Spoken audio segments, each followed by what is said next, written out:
Hi, everybody. Welcome to 6 Months Later, the podcast 180 Days in the Making. It's the podcast where we talk to interesting people about their lives and their hopes for the future. And then we check in with them again in 6 months to see if they've deciphered the clues we've given them during the first part of the interview and discovered where we've hidden their medication. I am your host, Matthew Shadorn, and I'm joined as always by my co-host, Tara Newton-Wordsworth. Hi. Hi. Hey, Tara. How have you been? I have been very good, thank you, Matt. How have you been? Great. We're kicking off season 2. Yes, exciting. It's March 15th, 2021. We took a month off because I had a baby, and you suggested taking a month off, and it was a good suggestion. Thank you. Thank you, Matt. Very worthwhile thing doing. But yeah, we're back now. How has your month off been? It's been really nice. I think, it's been nice kind of just having that thing of less to do has been nice. Not that I don't love doing this podcast, because I do. But it was more just, I think life's been quite sort of, I don't know, just full on. Life is full on when you have children and you have other projects and stuff. And I don't know, it was just nice to have a bit of relaxing time in the evenings with my husband. Just trying to think if there's been anything. I feel like, my kids got their Australian citizenships finally come through, which was great. Yay. They're finally Australian, so I can get their passports. And that's really nice because, where I'm from, Western Australia is officially one of the safest places to be in the world right now. So that's nice. Yeah. But I'm not there. Which is a pity. No, it's fine. I love being here convincingly. What about you, Matt? How has your week been? What's been going on? Or your 4 weeks been, rather? Fine. Big news is I quit my job on Friday. So exciting. Congratulations. How are you feeling about it? I'm okay. I mean, I say I quit my job. I quit my job in the way that, you see in TV shows where they're like, you can't fire me. I quit. Because I had a very terrible performance review on Friday. And one of the potential outcomes was me just being let go because it was a probationary review. Because like the last couple months, I've just been really bad at my job because I've been stressed out and working from home and whatever. And it's just been anxiety, and having the baby didn't help. But then I came home from the review and I told Alice, the more we talked about it, the more she was like, actually, it'd be kind of great if you didn't work, because then you could be at home with me all the time, and I'm probably going to get really bored being at home with a baby all the time by myself. So, and it will be very difficult. So it'll be good for you to be able to help out. Yeah. Oh my God. And she's like, we will probably have to dip into our savings, but then what are the savings for anyways? Oh, that's nice. Yeah. So, and she's always been the major breadwinner anyways in our house. So even now when she's on maternity leave and making half her salary, she was still making more money than I was working full time. And, wow. We were like, let's just do that. And then that was it. I didn't even have to do like a notice period or whatever. I'm just out. So that's nice. And wow. Yeah. I don't know. It's weird. I didn't go there to do a bad job, but it turns out that's what I did. But I don't know. So part of me feels kind of like a loser because I couldn't handle what should be a fairly simple administrative job, but then at the same time I was just like, I didn't care, and my boss is very stressful, and so I'm glad to be out of there. So, and I'm glad to be able to spend more time with my little boy. That's beautiful. And my lovely wife, and with all my very important podcasts. So. Well, do you know what? I don't know. I felt in some ways so grateful when I was, not just obviously because I wanted to have children, but the freedom to not have to be in like one of those jobs anymore, which, like I always found them really stressful. I think I've always found working for other people stressful and like really anxiety inducing. And I'm much better at starting my own businesses, of which I've started a few. I've had a few different companies that I've started and had different people working for me, or just like now I have my app that I've built and digital products and stuff, which is fantastic because I have complete control over it and I don't have someone bossing me around. And I think sometimes you're just designed for that. Like that's what you're better at. You're just better at being your own boss, and like that's who you are, Matt. You're like very creative. Wait, I don't want to say who you are, but as in you're a very creative person. You're very good at like people know who I am. My name's on the thing. But you started comedy in Oxford essentially. You started the Oxford Comedy Festival. You're so good at creating stuff, and I don't know, I think sometimes that's just, if that's the kind of person you are, then that's fantastic. Just embrace that and keep creating, So I'm really proud of you. I think that's awesome, and I'm really happy for you, and I hope that goes well, and I think it's so. beautiful that Alice is so supportive as well with it, and just, you know, it sounds like the right decision. Like in my head, I had built up this thing where if I quit my job or, you know, wasn't working, she would be very mad at me, disappointed. And she was kind of just like, no, I saw how anxious the job makes you, how much anxiety it was causing you. And frankly, I'd rather have you here. And then she was really great and supportive about it. I don't know. She was like, you know what we could do? We could go when we can do international travel again. Maybe we could fly to Florida and just spend like a month with your parents' house, swimming in the pool and whatever. Yeah, you know, that'd be nice. And my parents can see the baby. They haven't seen the baby, and you know. Yeah, that would be awesome. Yeah, so that might be fantastic. It was Sammy's second birthday over the weekend. Oh yeah. And yeah, I'm just blown away by that. Like, he's such a beautiful boy, and he's just, I don't know, it's really fun. Like, I love being a mum. I think more and more every day I'm just like, oh my god, like, I'm just so grateful. Yeah, so definitely recommend it, guys, if you're thinking of getting pregnated. It's really a personal decision. Yeah, I mean, I definitely I certainly wouldn't pressure anyone into doing it, because I also think it's the hardest thing you can probably do in your life. Yeah, it's just go with what you're feeling. Actually, don't listen to your ovaries. They'll catch you out. But anyway, liars. Yeah, and also you know, you say you wouldn't pressure anybody. I also would go as far to say you shouldn't pressure anybody to be having a children. I would definitely say don't pressure anyone to have children, because if you don't want them, you should definitely not have them, because they are really hard even when you do want them. I mean, yeah, I'm kind of like, I don't know, I'm 6 weeks in and I'm still on the fence. So. And then it's that realization of like, jeepers, I have to keep doing this every day for years. Yeah, it's like forever. So when's somebody coming to pick this kid up? Oh, not for 18 years? Oh, okay. Oh, cool, great. Yeah, oh wow. Yeah, no, but it's amazing. And it was Mother's Day yesterday, and ironically, the best part of Mother's Day for most people seems to just be being given like 5 minutes to yourself away from your children to like have a bath or something. Yeah, what did you do for Mother's Day? I forgot. It was a happy Mother's Day, by the way. Yeah, thank you, Matt. I sent you a message. You did, actually. That was really sweet. Oh, I got to sleep in till 7:30. That was pretty special. Wow. So that's like the latest I've slept in a long time. So yeah, it was a nice day. But anyway, any big predictions for 6 months' time? I think in 6 months' time, I don't know. Do you have any predictions? Wow. I was trying to think I thought I had a prediction earlier. Big build up there. I'm trying to remember what it was now. Okay, you think of your prediction. I will think 6 months' time. We're looking at September. I'm predicting, and I know I was very positive about this. Literally, like, when did we start this? It must be, yeah, I don't know.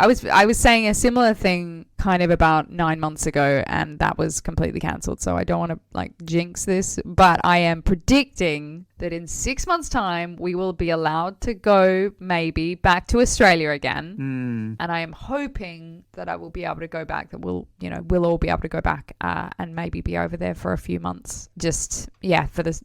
I just don't think I can do another full winter in England. I really find it difficult. So this Hell Nation. I just don't get it. I don't know why people live over here. Like, I mean, I live here, but I don't know why. That's it does feel like, for those who don't live in Britain and have not consciously made the decision to move to Britain, for those of us who have decided to move to Britain, it is almost like you wake up one day from a dream and you are in Britain, and you can't really like coherently put together the pieces of the life decisions that brought you to Britain, or why it seemed like a really good idea at the time. Yeah. So, but also at the same time, you're kind of just like, yeah, all right. Yeah. There are days where I'm like, this is so beautiful. On the days when the sun shines, I'm literally like, this is the most gorgeous country, and I love it so much. Yeah. But just all the grey, drizzly days, it's just so depressing, you know? Yeah. Anyway, so I am hoping that I will be in Australia, maybe not in 6 months exactly, but I hope that we'll be allowed to go back then. And I just hope that the world will be back to some kind of normal. I feel like I'm going to like sob when I can hug people again. I'm probably just going to like, even like randoms that I don't even like care that much about. I feel like when I'm going to get that out of your system before we see each other in person again. I feel like I wouldn't even try to hug you anyway, because it was the one time I've tried to hug you, it was probably the most awkward interaction I've ever had with someone. So I don't think I'll attempt that again. So don't worry. Yeah, it was not pleasant.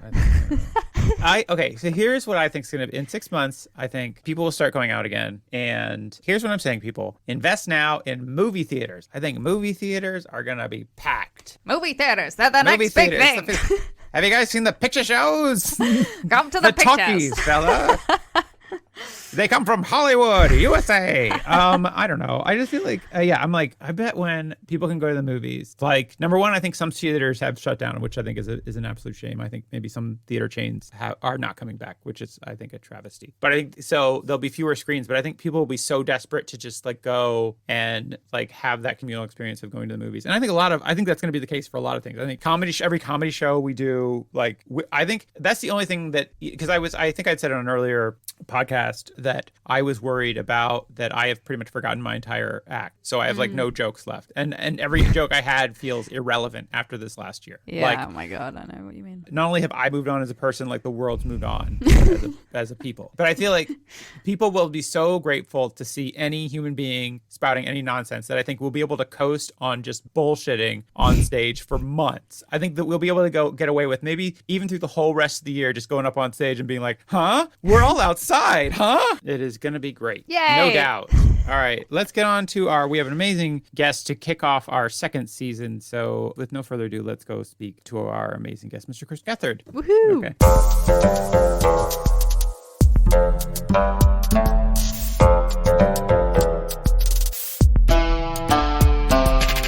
Please welcome to the show, comedian, podcaster, host of Beautiful Anonymous and New Jersey is the World, Chris Gethard. Chris, how are you doing today? I'm doing quite well. Thank you so much. Oh, yeah. Thanks for being on the show. We normally start off the show just with sort of finding out where you're at the moment, because obviously we'll be talking to you again in 6 months' time. So we love to hear about like what you've been up to recently and what's going on in your life right now. So I guess the broad strokes of where I'm at are happy. I have a lucky life. No one in my immediate sphere has gotten sick. Nice. Obviously, just like everybody, I find my own frustrations. I think the main thing for me is that stand-up comedy has been taken away. I think I did half a dozen outdoor shows when that was a possibility, and they got very cold here in the Northeast of the U.S. So I've done 6 shows in a year plus now, which for me, I mean, I started doing comedy when I was 20. Yeah. I don't think there's been a month where I've done less than 3 or 4 shows in 20 years.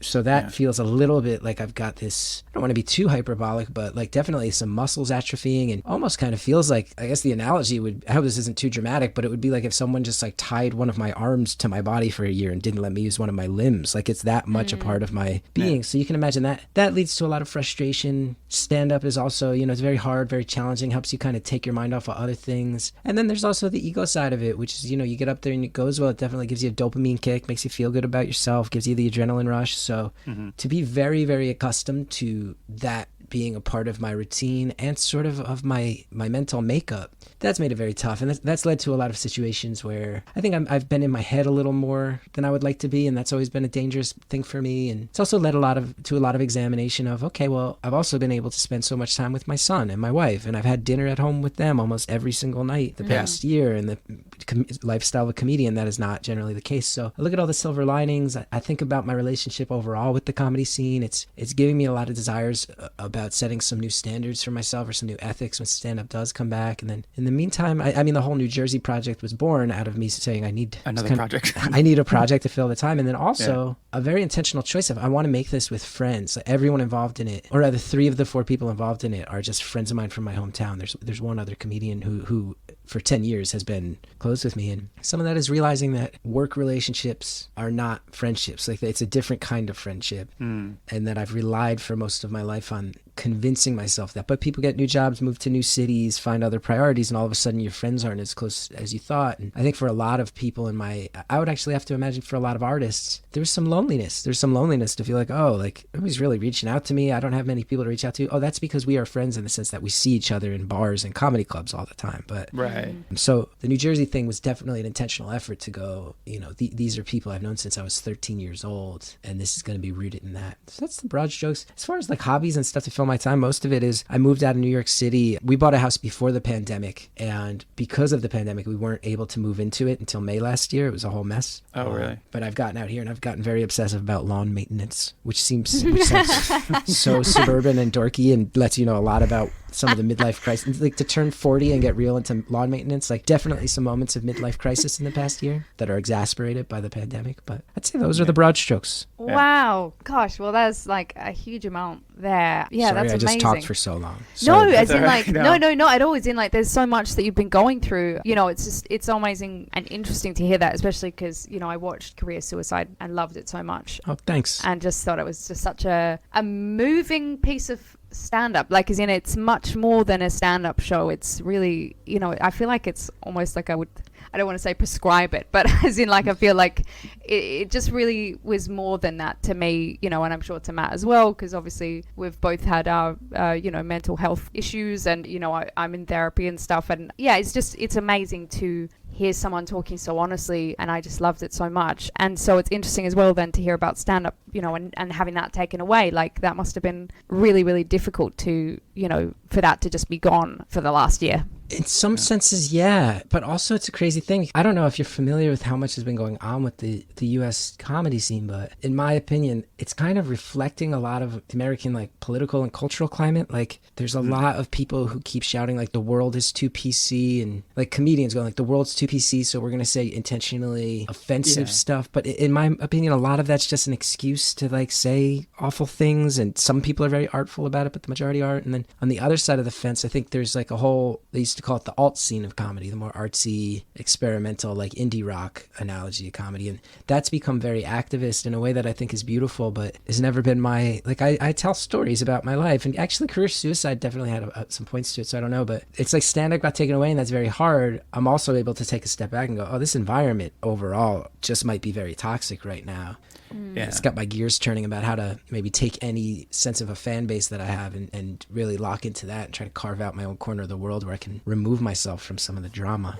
Sure. Well, you said you were thinking about changing some of, did you say, I can't remember whether you said values or like changing the way you approach comedy or something. What or standards, you said, I think. What do you mean by that? Well, I ran into a situation where I was, you know, everybody has an agent. It's a part of the industry. I don't love it. I think it's weird. And I was with an old one. I have a special coming out in June, and I self-produced it and spent a lot of money on it. And I couldn't get the guy to watch it. And I was like, what is this?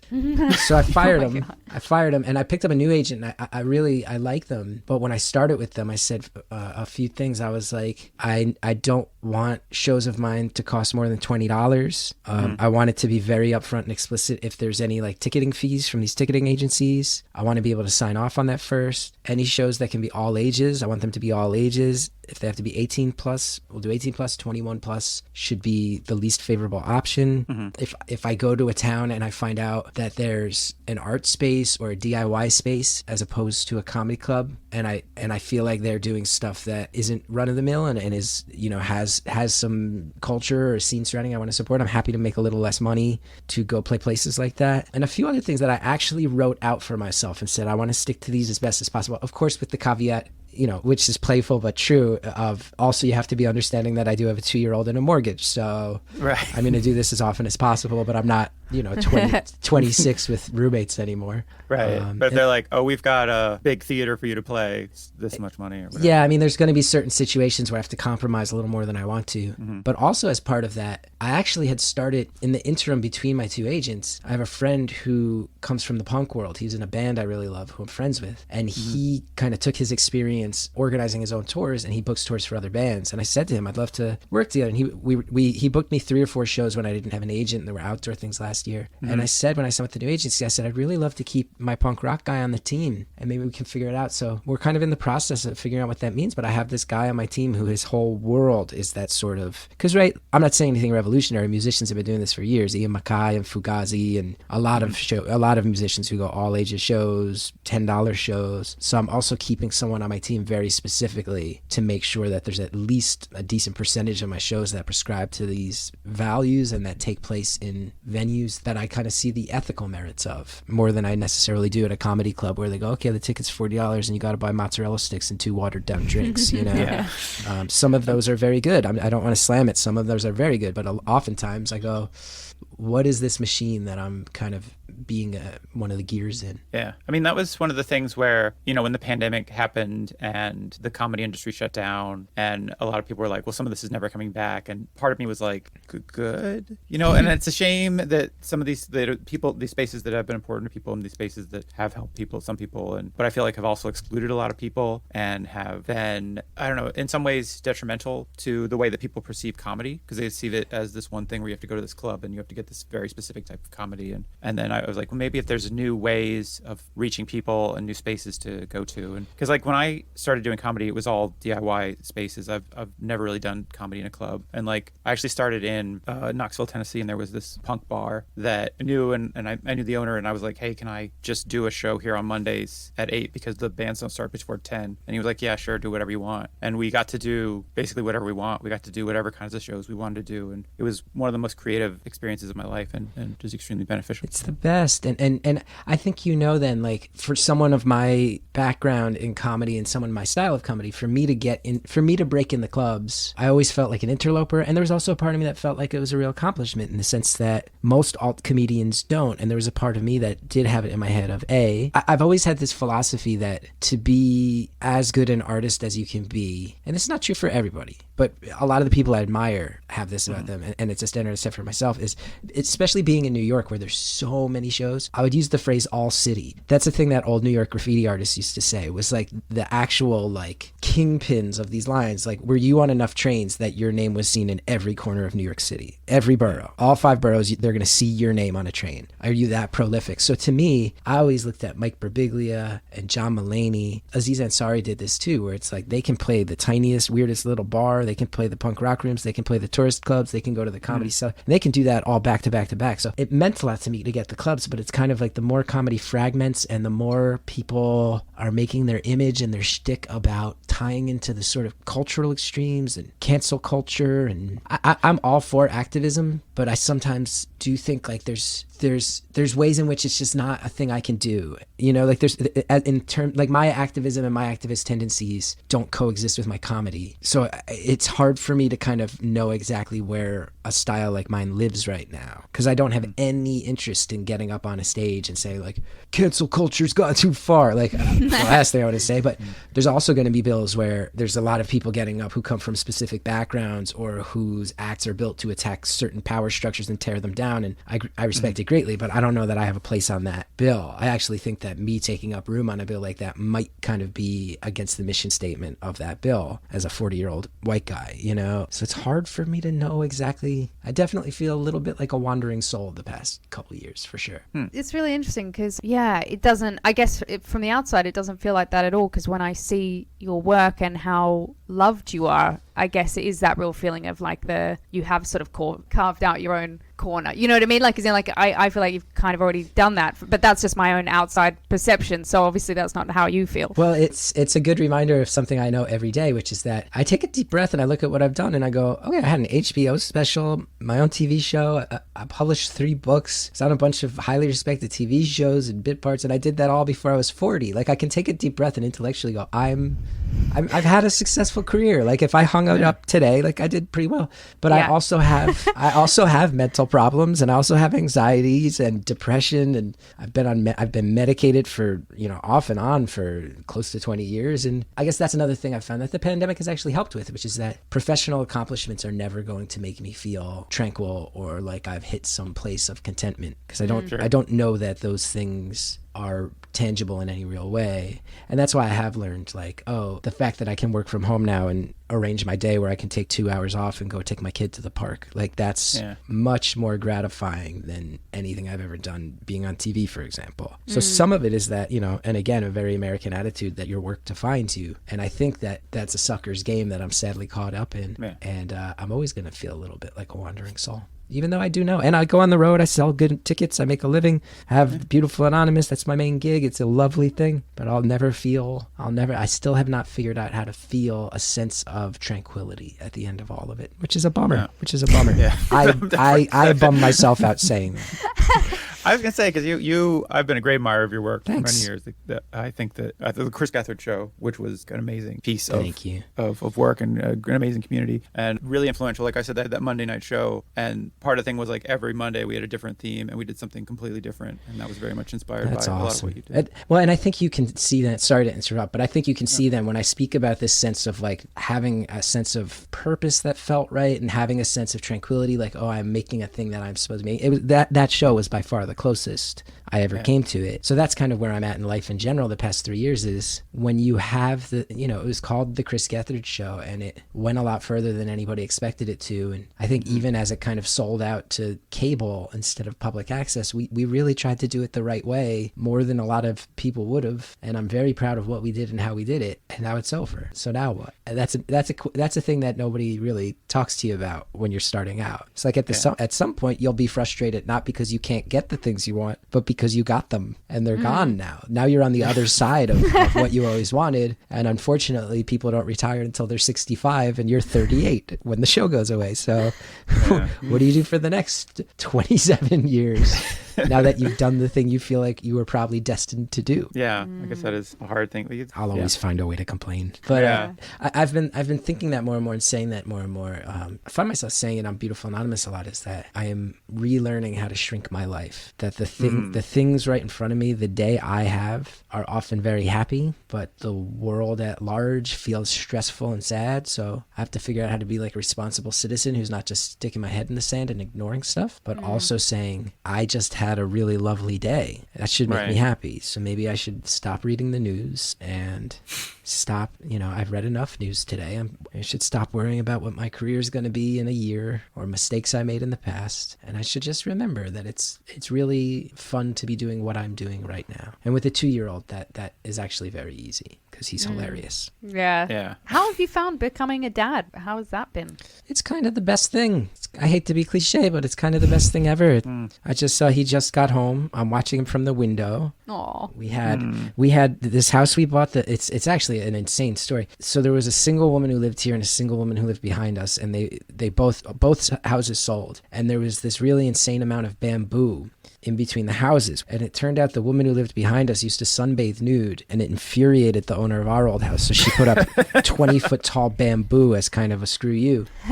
So point being, we're having that torn out today. And my son just got home, and there's some big landscaping trucks in front of our house making noise. And I just watched him get out of the car and just sprint towards the trucks with a grin on his face. And I'm like, that's happier than anything. That's happier than my anxiety. Like that happiness is happier than my anxiety is anxious. And that's a good thing to realize. He teaches me a lot, honestly. Yeah, they're amazing. My kid's 6 weeks old. Ooh, first one? Yeah. What are you doing here? How do you have the time to be doing this? My wife's watching him right now. I don't know. I quit my job Friday, so I have all the time in the world. Great. But like right now, he's just he's just getting to the part where he's smiling. And they give you something back? Yeah, he's starting to give us something back. So it's like, okay, well, I put up with a lot of shit for the last couple of weeks, but now he starts to smile. I'm like, okay, well, this is good. Yeah, there's more to this than just like you screaming at me and peeing on me and spitting up on me. Like you can smile once in a while now, and I feel like you're a human who's on some level recognizing joy. I was like, all right, you bought yourself another week, kid. And, I feel really excited for you, Matt. Like it's such a beautiful time, but at the same time, I think that thing of like when they start getting to the age like that, kind of like more like a 2-year-old, it starts getting easier, like more fun, I would say. I think it's just more, and I think that's something to really keep in mind, like that it does get easier, because I think in those early stages I remember just being like, oh my god, it was like boot camp. Yeah, it's been really stressful for a few days. But you recently moved back to New Jersey. Was that because you wanted your kid to grow up in New Jersey, or was it because you just kind of missed it? It was done with New York. It was a real confluence of factors. Is that the word I mean? Yeah, I guess so. Sometimes I say a word where I go, oh, that's smarter than my usual vocabulary. Yeah, I mean, I've always been a New Jersey person. I've never felt like a true New Yorker. That showed up in all my work. Like Matt, from the Gethard show, I always was shouting to the hills about New Jersey. Tara, you said you've seen Career Suicide. Like the amount of times I bring up New Jersey in that, like it's just always been a piece of my gut. And I always really felt like culturally the attitude of New Jersey is why I've kind of been able to keep getting up and pursuing things in my career. Like you can take it on the chin, get back up. I didn't really understand how the New York City schools worked that felt intimidating to me. I felt like the city was actually it was wearing on me. It was the aggression of the city was no longer charming to me. It was like the costs were outweighing the benefits. And then on top of my affinity for it, my hope that I'd always live here, my son, just based on my age, he's going to be an only child. And luckily my wife's brother lives about 20 minutes from where we moved. So his two cousins are kind of his closest to siblings he'll have. So the fact that my brother-in-law's out here with his kids allowed my wife to have a rationalization to move to New Jersey, a place where many people do not ever want to live. So that was lucky. But yeah, it was kind of a combo of all of it. I think if anybody's followed my work on any level, I think they would say like, yeah, that guy's got to die in Jersey. Like that would be a shame if I didn't die in New Jersey. Probably a knife wound. Oh, who knows? Who knows? Yeah. Oh man, I remember when I was in New York, because I was there for a couple of years and I loved it. I loved the city so much. But I remember when I first got there, I was sitting on a bench, just really happy. And this woman came up to me and she was like, "You're new to this place." And I was like, "Yeah."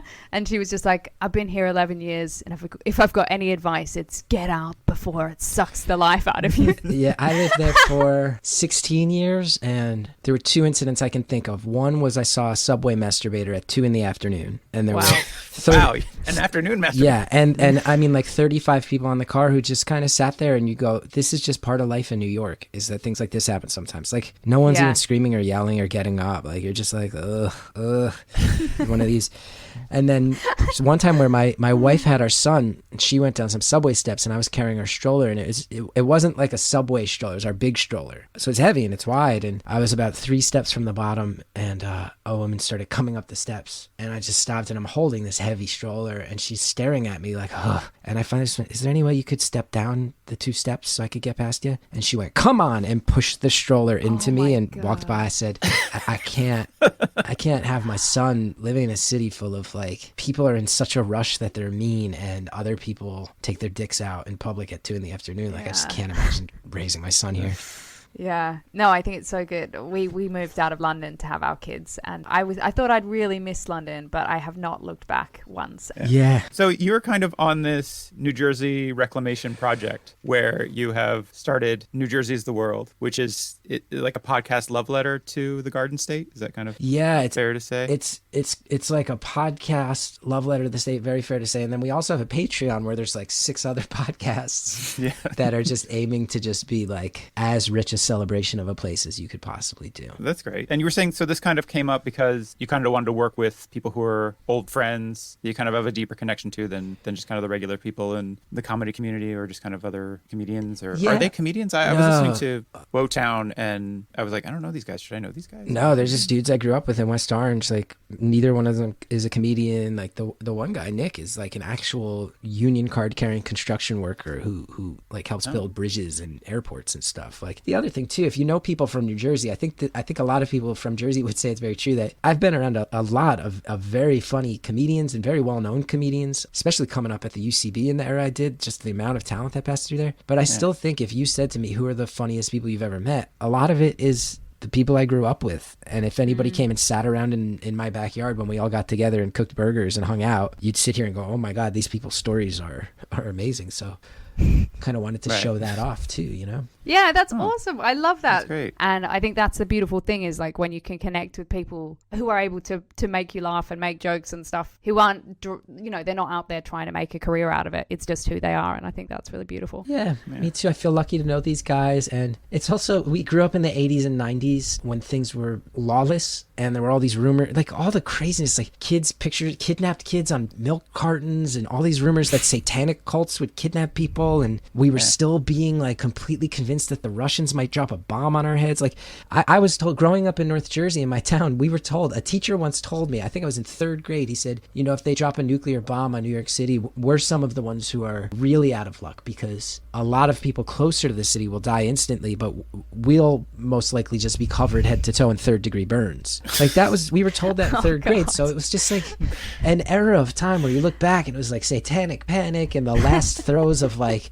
the communists are all going to get us, and you're going to get kidnapped, and like And just like we just grew up in an insane way, so it's nice to kind of rationalize it. And the stories seem, I think, kind of insane to people who are of subsequent generations. Yeah. Yeah, wow. So that's your kind of main, so you've got that, and Beautiful Anonymous, obviously. Beautiful Anonymous has been like a life-changing thing. I sometimes feel bad because I don't rant about it, because I've been doing it for 5 years and it's just such a lovely locked-in thing, but it has been a life-changing thing for me, and has such a fan base of genuine, kind people who are also like quietly very passionate about it and supportive of me personally. And it just has provided me such a safety net as an artist to like have some breathing room to go out and try to do things that I want to do. And the New Jersey is the World one is the thing that currently is me being like, all right, let's see if I can cook something up with this. So I talk about that more, but Beautiful Anonymous is like an absolute life-changing pleasure. Yeah, it is. And for people who don't know, maybe never listened, it's a fascinating podcast where somebody calls in. Wait, can you explain? You explain it. It's your podcast. Yeah, it's basically I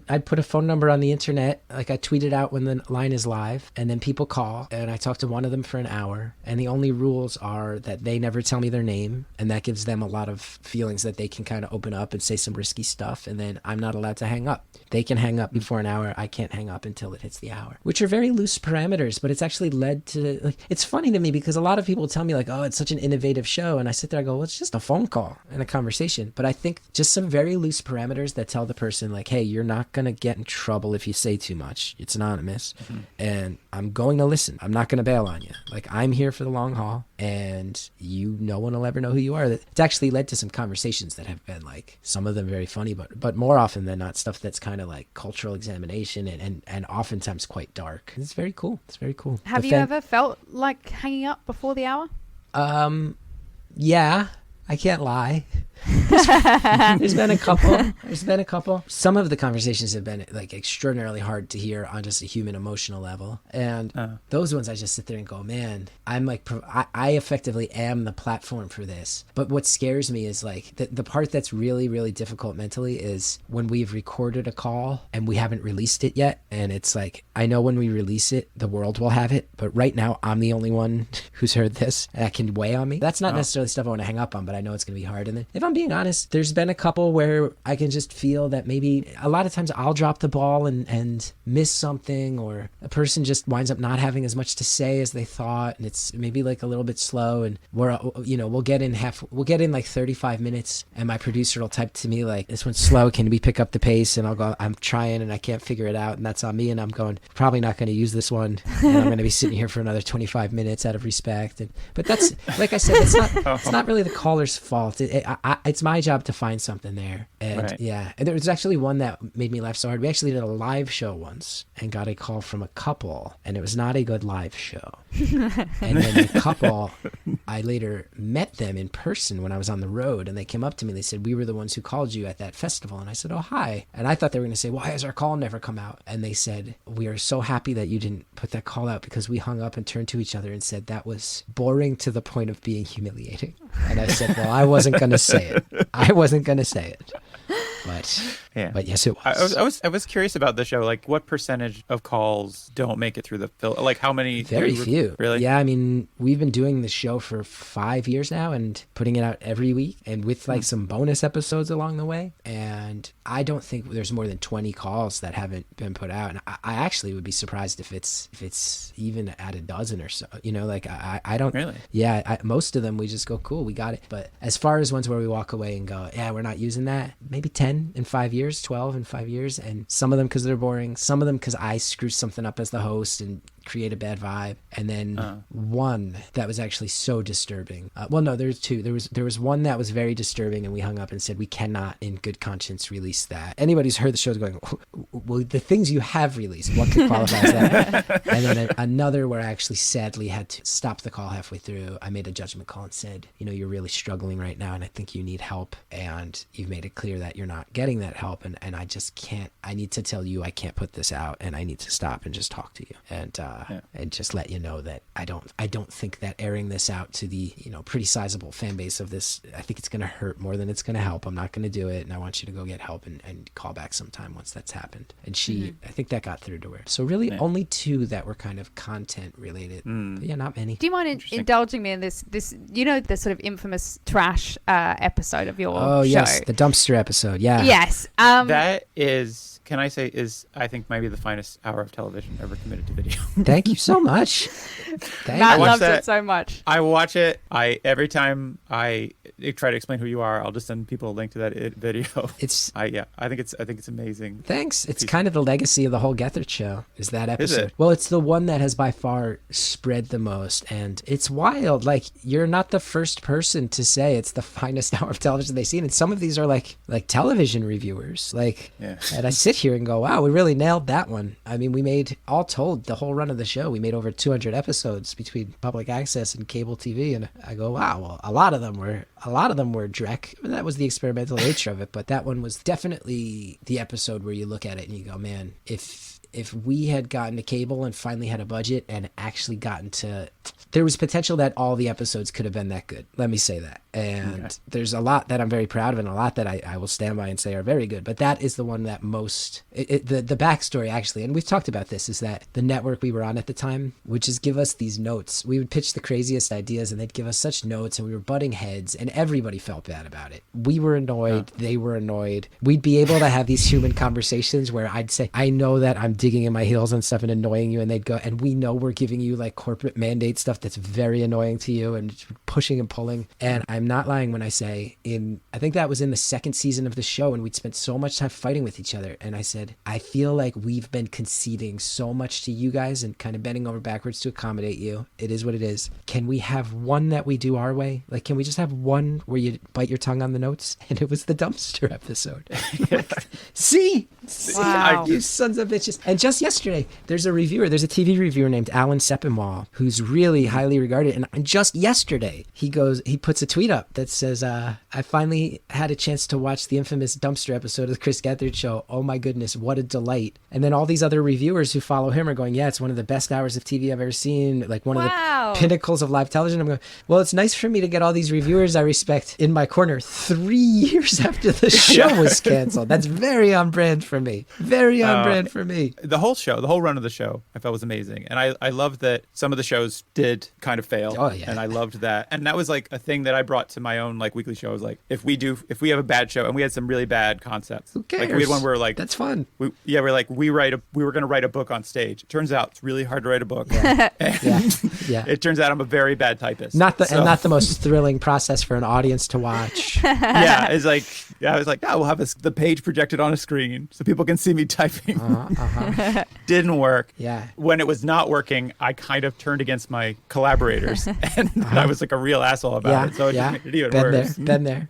But like there are episodes that are sublime. The hero's journey episode is great. The villain's journey episode. Thank you. That was one one of the ones that got a review in the AV Club, which was pretty influential as far as like cultural commentary. And they gave that an A. They gave the show an A and cited the villain's journey. Yeah. So that was one of the things that got us some. We actually always survived because we had very good critical praise and we were able to book great guests, and that helped us survive despite pitiful ratings. But yeah, in terms of failing, like I really feel like one of the things about the show that I look back on, because I started the show as a stage show in 2009. Like this was a long time ago. I feel like a completely different human being now. But I do look back and I go, I think one of the things that has made people really sort of look at it and go, I think the people who lock in with it, there's some people who still obsess over it. And I think one of the basic premises is you do not see people fail on television. That doesn't happen. You're not allowed to fail. You're not allowed to do something that doesn't work on TV. It's like a stain on your production.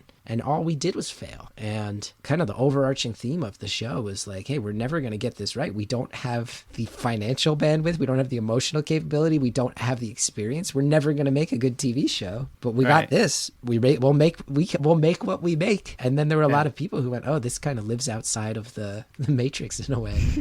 And speaks to me. Yeah, I think just the emotional honesty of the show, I think, worked so hard. It felt so raw, both in terms of like talent and like experience and also like emotional. Thanks. Yeah. I think if you let people see the scenes sometime and your own humanity, I feel like it helps you connect with the audience. I think so. I just love that so much. I love the willingness to fail. Like I think that's one of the biggest things in life. If you can just be willing to fail, because I think it's literally taken me till now, to start being. Because I think I've had so much shame about failure. Like so much. Like I would rather just not do anything. I'd just rather disappear than be seen to be doing just to do something badly. And I think it's probably because I had a very an extremely religious upbringing, which you probably can relate to as well, obviously.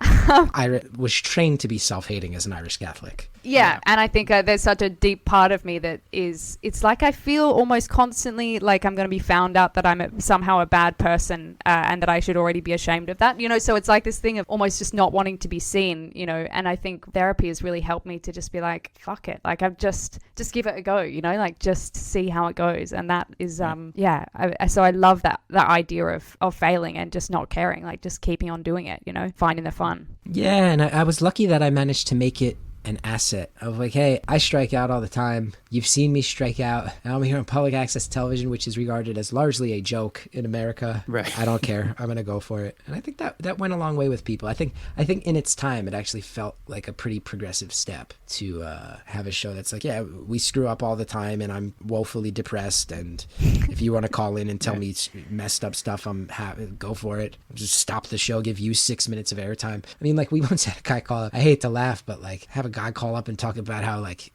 literally had a call once where a guy was like, I'm kind of bummed out today. I'm like, why? He's like, they found my brother's body in the woods. I'm like, what? Oh my God. Oh, okay. I guess we're gonna stop doing the comedy show and talk about this now. And people would watch it and go like, whoa, this is not, they're legit. This is not planned, Yeah. This is legit. Yeah. Okay. All right. Yeah. No one is vetting these calls. Clearly. Clearly. Yeah. Oh my gosh. I just wanted to check one thing before, because I know we should really let you go, but we have to just finish this up. But I wanted to ask you, was there anything with that very famous dumpster one that you were disappointed about? Like, were you disappointed that... We shouldn't Spoilers. say. Let's bleep his name. I'll have to bleep it now because I don't want people who haven't seen it. Yeah, okay, sorry.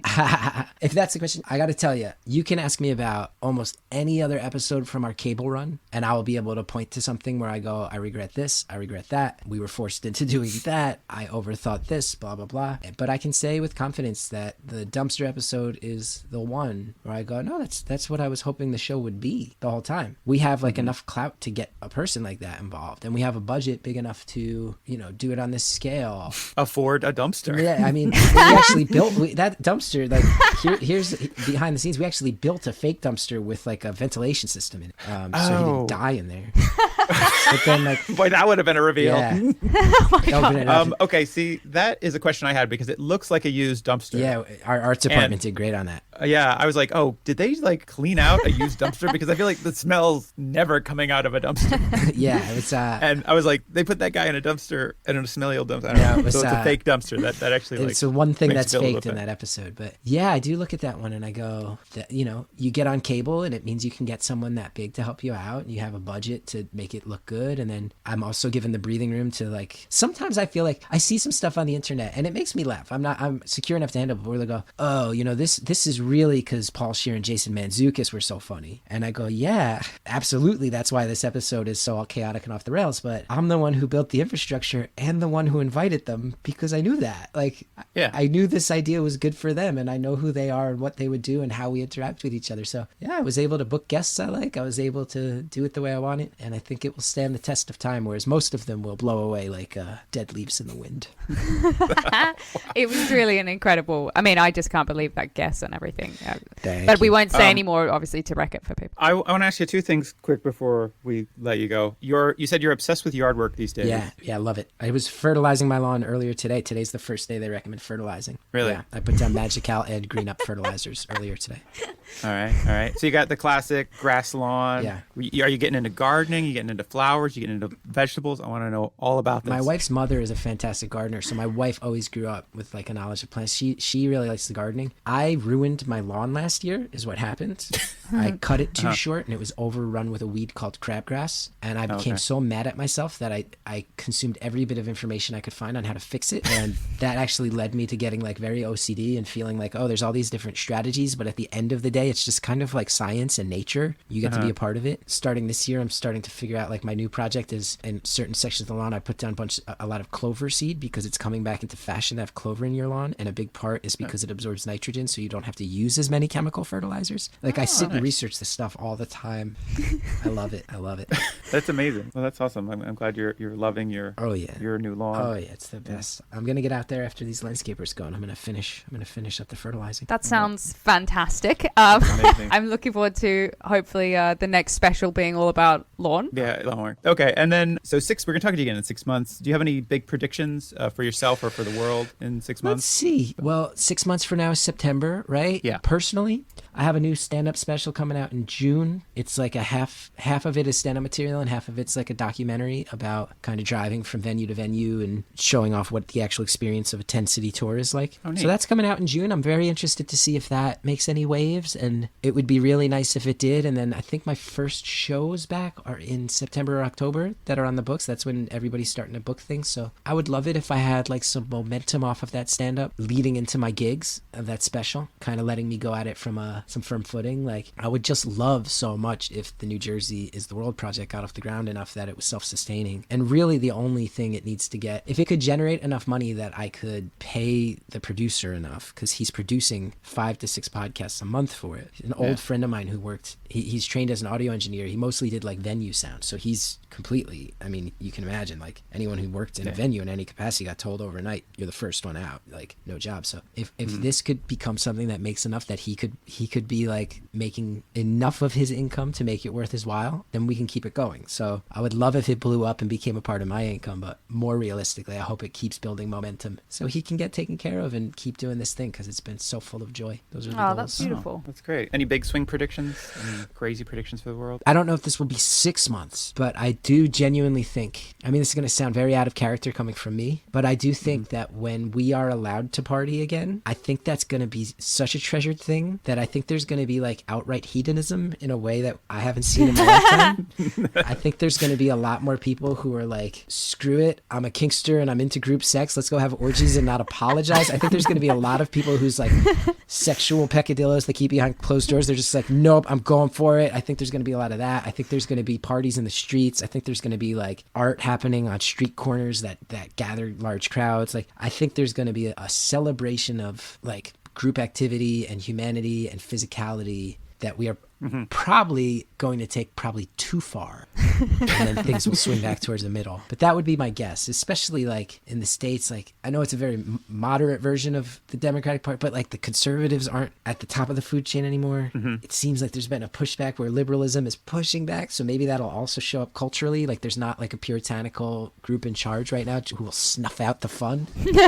So hopefully we have a lot of fucking fun and there's just orgies in the streets. That's what I think. So just outright bacchanal. I think so. I think we've earned it, right? I think we've earned it. Kind of Last Days of Rome stuff. Awesome. Yeah. I love that. What a prediction. That's a great prediction. That is a very hopeful prediction, I think. Yeah, that's nice. We'll see. Most of our hopeful predictions in previous episodes have not really come true, but But hopefully this one.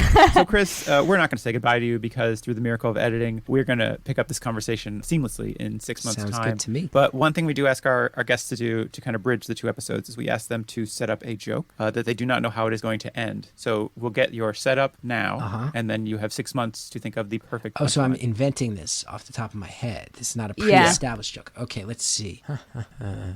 Sorry.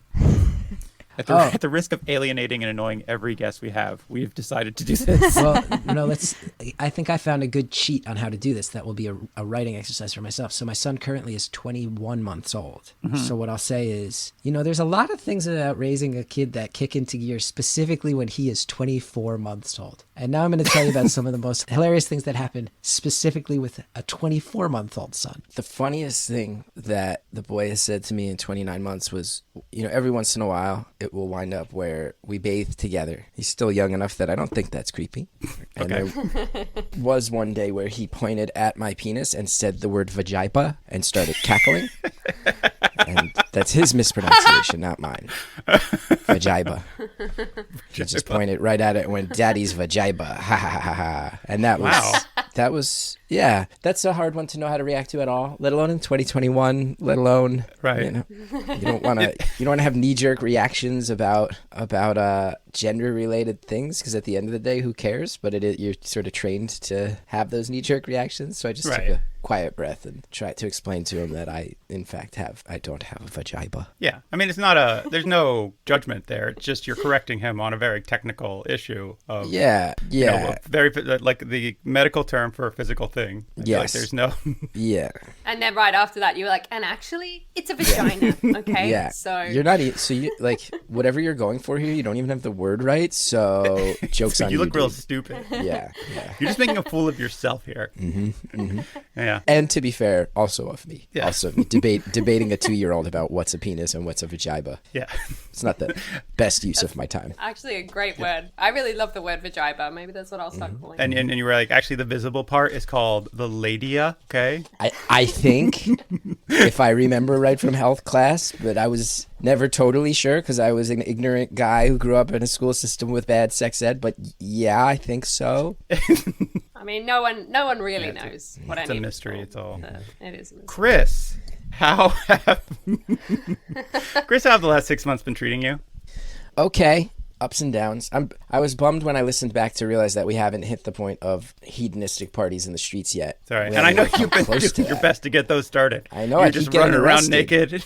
You keep seeing the headlines. I keep getting arrested trying to start these street orgies that I predicted, but I guess the world's just not ready yet. So your attempts to start street orgies have not worked out well. No. But what has been going on? So there's a few things that come to mind. Listening back, there was stretches where I was like, oh, life's exactly the same. There were stretches where I listened, and there's a couple things. There's like one logistical thing that's worth updating, and a second thing that I listened to, and it kind of made me sad. Oh, okay. The first is that, one thing I talked about was how like the lack of live shows was driving me nuts, and I've been back. I just this weekend performed in Minneapolis. I think it was my 6th or 7th city since we last spoke. And my prediction that would do a lot of good for me proved true, both in like getting out there and removing some financial stress and which I actually didn't talk as much about. We talked more philosophically, but there's also that side of it. So, and then like getting creative again and being in front of live crowds again, that proved very true. My instinct of like, oh, that is a muscle that's kind of necessary for me to feel fully together was on target. And Nice. the ticket sales are not like, they're not like selling out. I'm trying not to stress, but then I get to the venues and day of, people are buying tickets, and you could tell people are having some honest conversations. How am I feeling? Where are the numbers at? Okay, I will buy a ticket. And it's been really nice. Overall, that has been great and proven very fruitful and true. That part. Oh, that's amazing. great. That's great. Yeah.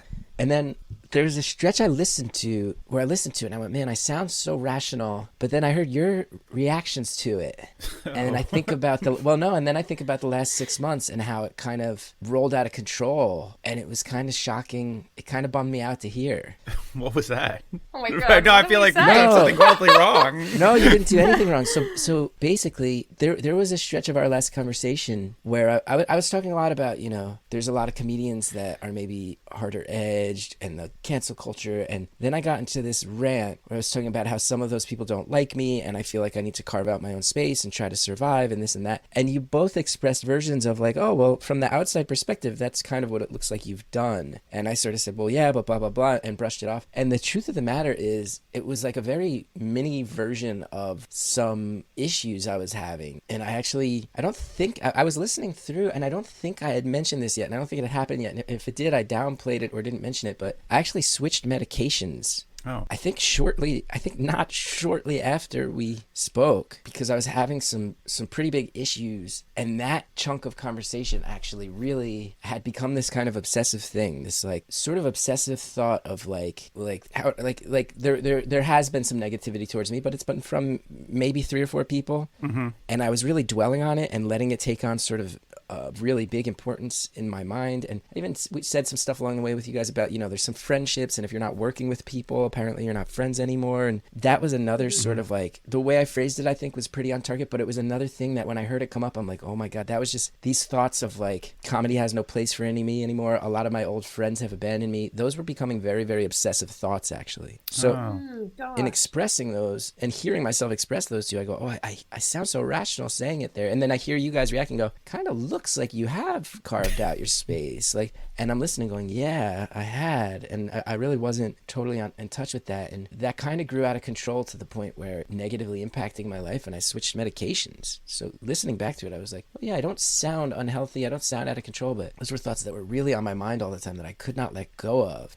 You know, it was a really tough stretch. Nobody switches medications because things are going great. There's some tough stretches in there, but I finally said to my doctor, I said, these thoughts are getting kind of obsessive. I got to shake them. And we tried a new medication, and they're much more, I have like much more realistic versions of the same thoughts now. But hearing myself talk about, a lot of my friends who I'm not friends with anymore, I guess if you're not working together, you're not friends. And like, and there's some comedians out there, and it's making me feel kind of like I need to just abandon this comedy and carve out my own space because it's not a healthy scene and I don't know that I'm welcome there. That was not the first time I had said that by a long shot. And it was really kind of an obsessive couple things in my life. So that was tough to hear, but I'm glad that I could hear them now and go, oh, weird. Those are like some red flags for things that would kind of mount and build and need some really active course correction since we spoke. And it was kind of I don't want to say crisis, but closer to it than I would have liked. Oh, okay. Wow. Gosh, I'm so sorry to hear that. I really didn't realize that. Yeah, that's how you were feeling.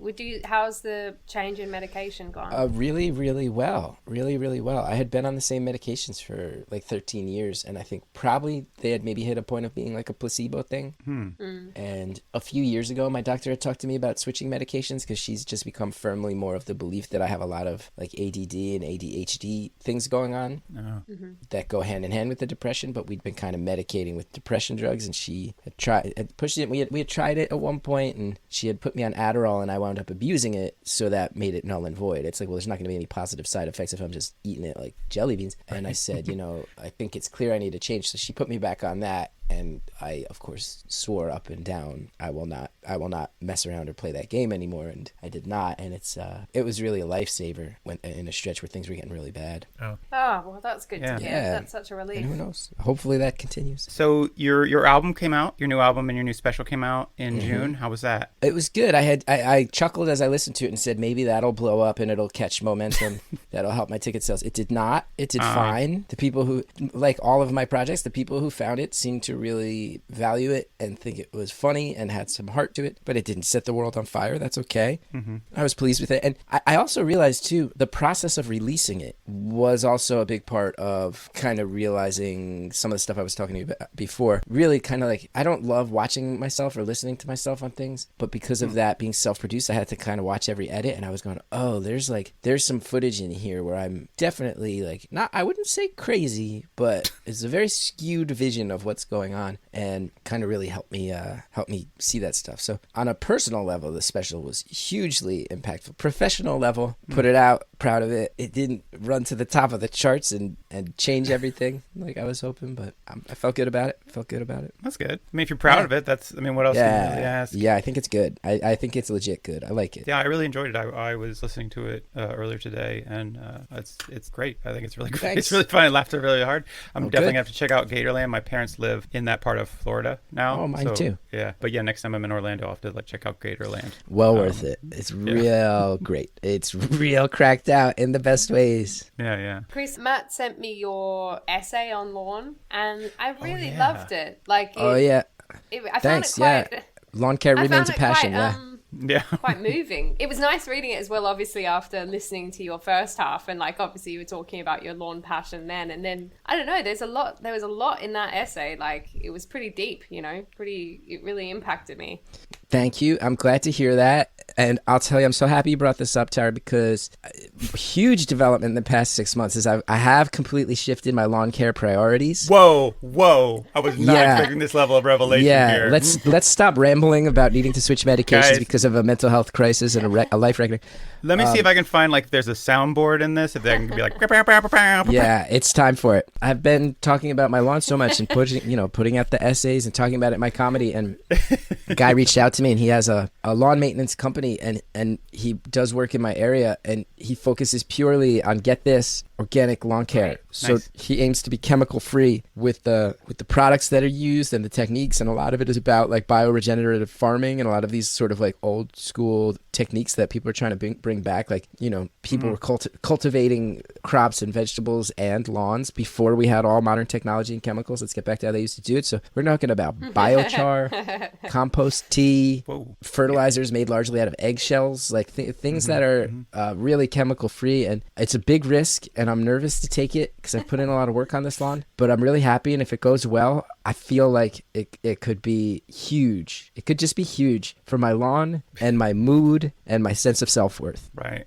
So, I mean, I feel like this is a natural progression for you, because before you were talking about like you got the clover, which is like a nitrogen fixing thing. Yeah. So it's this Yeah. these plants that I forget what the term is, but they like work, they complement each other, they work in tandem, you know, and they help each other grow and things like that. So, I mean, that feels like the normal, like the kind of the way you want to go with It that. was really interesting, you know, because we live not too far from a body of water, so we do have to be careful about chemicals because they run off. And my wife is such like a commendably so, like really cares about the environment. And she was the one that was like, just look into what you can do. And the clover was the first thing I realized, and that was the door opening. You know, that was the rabbit hole of, okay, mix clover with your lawn intentionally for these reasons. And that's when you start to get into some of these sort of like hippie-ish lawn people who say you can have a lawn and do it responsibly.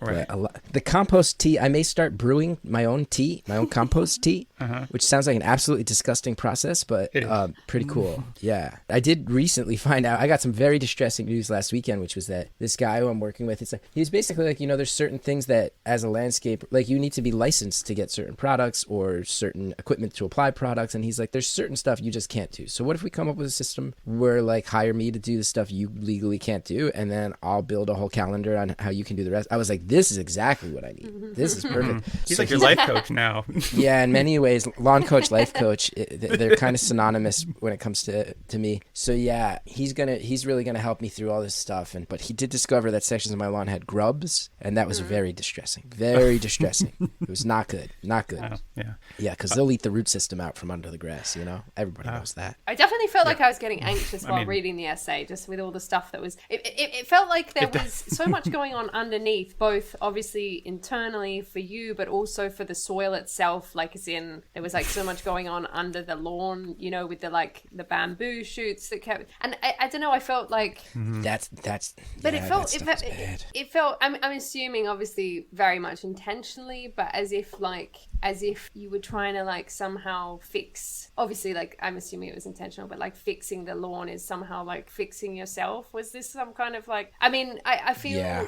And then obviously from what I've learned from therapy is there is like, because I always was obsessed with trying to fix, like I just want to be fixed, I just want to be fine. My therapist would always be like, you can't fix yourself, you are, you know, you're not going to be able to fix yourself. It's kind of almost more like acceptance, like accepting yourself. And I guess that just left me with that thought, that essay.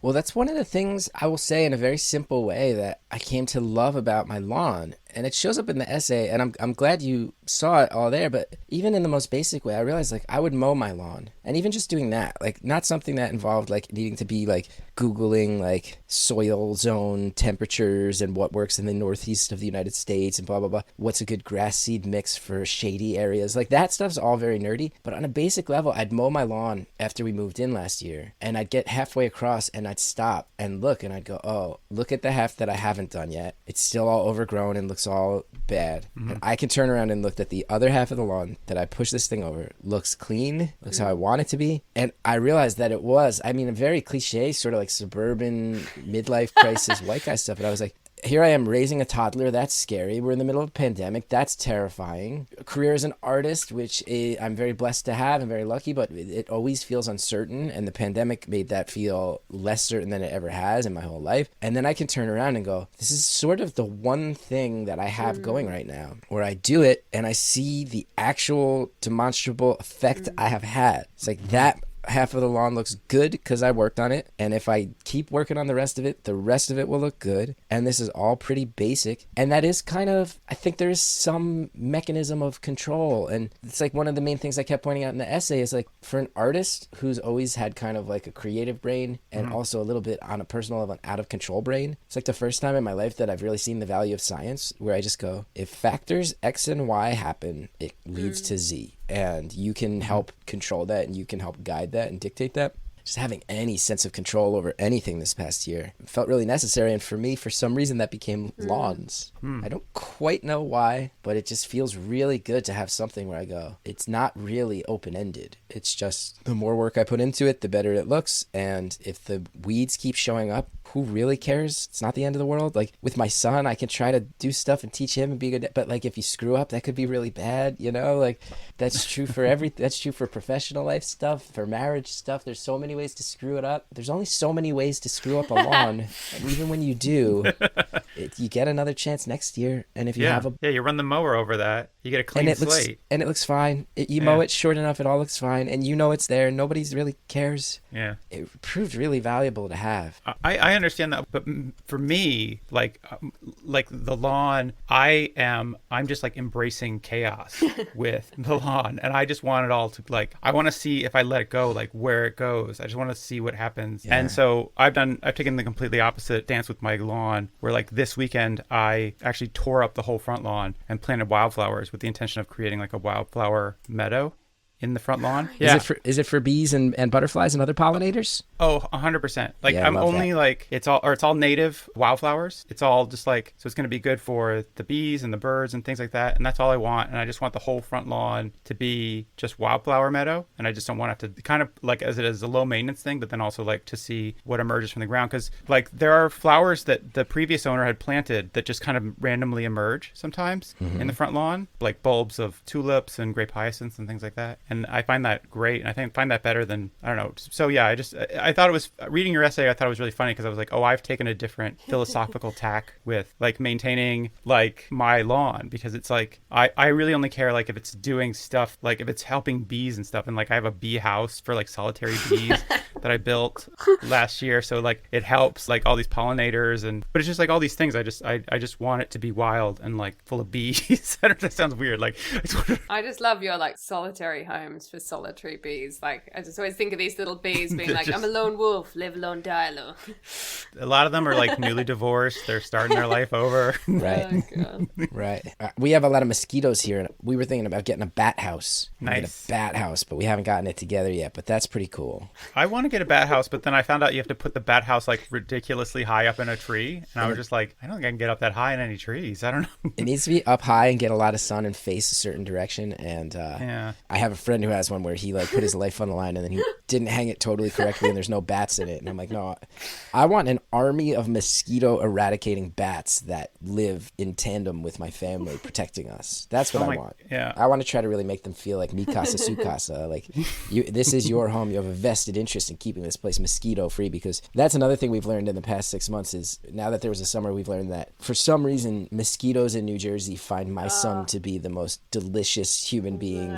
Right. He's just riddled with bug bites at all times, and it's super sad. No. It's a super bummer. Yeah. But so speaking of Jersey, New Jersey is the world. How's that been going? Chugging along at almost the exact same level as it was 6 months ago. It's been very, very fun. I feel like we figured out what the show is a lot more and really happy with it. But as far as like getting the fan base to grow, both in the numbers listening to the podcast and the Patreon signups, it's almost hilarious how consistent it so clearly has a ceiling that I can't figure out how to break through. So my dream of getting it to increase so that I could pay the engineer producer more to focus on it more and more, like we're all still having a lot of fun with it, but it's almost hilarious to be like, if this many people will listen to it and that seems to be it, and then every month you see a certain number of people say, I'm not going to sign up again for the Patreon, I'm done with it, and that's a natural thing, and then the number clicks back up throughout the month as new people join, and then it always stops at right around the same point. No. And I find it really fascinating and hilarious, but I love it. And that's I remember saying to you when we last spoke of like, it's just so important to me. I'm like connecting and making this thing with these guys who I've known since I was 13, and I think all of us involved in it have kind of said our version of that to each other of I think very clearly during the pandemic, coming from different walks of life, I think all of us were kind of struggling to keep our heads up. And Yeah. I think we all kind of found that project to be a big part of how we did so. So I have a lot of love. It's kind of it's still like kind of my favorite thing that I'm doing. I have a lot nice. of, a lot of love. I also, in the past 6 months, just remembered this. I was doing shows in Austin, Texas, and the ticket sales were not good. And I was having a lot of fun talking about that on Instagram. I was like going on saying like, hey, if you're concerned about like, you know, COVID stuff, like there will be a lot of room to social distance at my shows because no one's buying tickets, and just having fun with it. And, you know, I sit here, I go, man, some of it's my popularity, and then some of it is clearly COVID related stuff. And I've had people say to me like, you know, you have a smart fan base, and it's going to mean a lot of people who are very cautious and don't want to come out. And I go, okay. But in one of these Instagram posts said, you know, and I live in New Jersey now, so clearly I'm going to need a day gig soon. So if any business owners out there in Jersey need help, keep me in mind because I'm probably going to be filling out applications soon. And I had a store reach out to me. There's this store that it's a gaming store for like Dungeons and Dragons and Magic the Gathering, Pokemon, like, you know, like board games and that specific type of nerdiness. And the owners reached out to me and were like, you know, we were a big fan of your old public access show, and it always felt very empowering to us. And now we own our own business. And they're like, we know you're kidding, but if you do need a job, please let us know. And I am like actively considering if I should go work at this place. And then I do a streaming. I helped build this streaming platform for a bunch of this Planet Scum, it's called, and a bunch of comedians do shows on there, and it's been such a good thing during the pandemic. And I do this Wednesday night show, and Paul Scheer was on as a guest, and I was telling him, I'm probably going to go work at this Highlander Games in Boonton, New Jersey. And he was like, you know what you should do? He's like, because I get it. And he and I had this kind of like very like honest, real conversation on the air where he's telling me how he was like, I filled out an application for Barnes & Noble and didn't turn it in because I just wanted to like be in control of something during the pandemic in my work life. And he's like, I get why you want to do it. I also get how it would be kind of like a midlife crisis, but he's like, you should set up cameras and stream your shifts, and we'll like have people fuck with you. We'll turn it into like an art project where you're really working at the store, but we're also doing. And I was like, that's pretty brilliant. And I called the owner of the store, and he's like, we would be so down with that. So I may start working at a gaming store in Boonton, New Jersey, and live streaming my shift soon. So that's a new thing. So a part-time job as art project. Yeah, a part-time job that's a real part-time job that also we turn into an art project. And I know my luck well enough to know like all the things I've spoken with you about like I hope my special blows up. How great would it be if the Jersey thing blows up? This and that. What will blow up is me. This will just end with me working 40 hours of work a week selling Magic the Gathering cards to the teens of northern New Jersey. Right. Somehow that's become the most popular stream on Twitch. Is just watching Chris Gethard pull an 8-hour shift every day. Yeah, watching me sell Warhammer figurines. Yes. I would love if this kind of like evolved again into like somehow the Chris Gethard show, where there's just a huge audience of people who show up every time it's your shift. I could. Well, they have the thing is they have the store, and then they have an attached space where people can hang out, and you bring your own beer, bring your own food, and you play the games there. Yeah. So there is actually an attached space that could lend itself to that. Yeah. So it could very easily turn into that. Who knows? But that's a very funny development that I strangely have a good feeling about. That sounds amazing. I think that sounds really fun. I hope that works out well. I mean, I don't know. I hope so. We'll see. We'll see. And then as you tour, you could tour with it and just work shifts at other gaming stores. Now that's 7-8 hours on a Monday or Tuesday. Live stream the whole thing. Who knows? Now, I don't know how much you've thought about the logistics of this, but is it going to be like multiple cameras for the live stream? Are you going to be wearing like some kind of helmet so people can get the Gethard POV? I can't wear a helmet. I can't wear a helmet for 8 hours in the gaming store. It would be incredibly distracting. But I imagine that I'd have to wear like a lav mic the whole time. But yeah, I might start doing that. I'm really considering it. I think I probably should. Sounds fun. I mean, I saw a guy the other day with a GoPro just strapped to his chest, just walking around. So you could do like that. Yeah, maybe that's it. Maybe it's like a GoPro Iron Man. Oh, just 8 hours of my POV at a gaming store? That would be strange. That would be real insanity for the viewer. Speaking of which, I mean, you're reinventing comedy. Yeah, that's true. I was just wondering, like, do you have any projects that you're kind of working on at the moment that are new? Yeah, I've actually had something come up that the contract isn't signed yet and it's not announced yet, so it could all fall apart. But I actually had a company reach out, and it's one of these companies that they're basically hiring people to write sort of like short collections, like things that aren't book length, and then they pay you to write like a digital book and audiobook at the same time. And they reached out to me and they were like, is there any, someone who is a fan of my comedy and my writing? And they reached out and I said, I am writing a lot about like the essay you read. I said, I have found myself just kind of writing just for Medium and throwing it up about kind of the intersection of being a dad and having dealt with mental illness. And they were like, oh, that would be amazing. So I might be writing like a little sort of mini book about that, and that would be a good way to fill some of the creative void for sure. So that's an exciting thing that I actually feel good about. Awesome. I love when people write something and then it's their voice as well, like talk, like when you can listen to their own voice doing the book and stuff. So that sounds great. Yeah, I hope that comes through. Yeah, it's going to be like 15 to 20,000 words, which I'm like, that's a lot of words, but it's attainable. And actually, I don't feel like I'll be sitting there like trying to fill space just to like fulfill some contractual obligation. I'm like, I'll actually have a lot to say, and I'm excited to get some of those thoughts out there. So that's a new thing. You got 6-7 chapters on just lawn care right there. I mean, if they would let me just write lawn care books for a living, that would be a dream. That would be an absolute dream. Work at a gaming store 1 or 2 days a week, lawn care tips the other few days a week. Then now we're talking about the career I set out for when I was 19 years old and showed up in New York City wanting to change comedy. Yeah. It's funny because when you're talking about lawn care, it reminded me of there's a bit that you do early on about the J. Crew card, and they said the only thing that would make that perfect when you got that in the mail is also if you got a letter from your teenage self being like, I hate everything you've become. Yeah, I really it's so funny you say that because I forgot that was a line in that joke, because it's been a few years since that one came out. Yeah. But it's hard not to feel that way sometimes of like, man, it's out here like mowing my lawn and stressing about nonsense. And I used to care so much about things that felt so important. But like I said in the first time too, like I actually listened back and there was a point where I was saying like, I don't know about activism in my comedy. And I started cringing at myself. Like, of course you have to be activist. You have to have opinions. But then I actually finished the thought and said like, think maybe like a 41-year-old white guy who's already had a bunch of chances can like just be humble and get out of the way after a certain point. And I go, yeah, I think there's truth to that. And in some sense, yeah, I'm like lame and mowing my lawn and my teenage self would be so disappointed. But then in another sense, I go, well,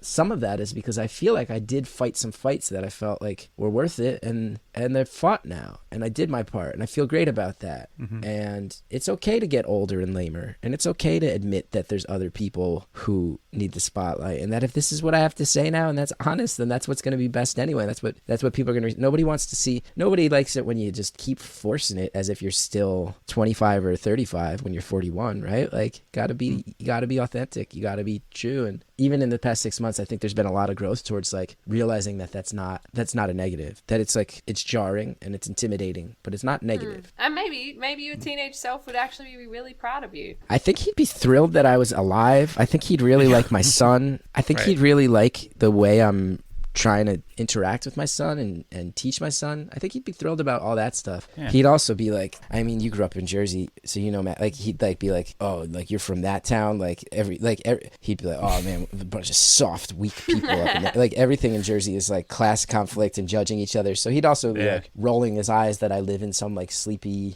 town with a good school system.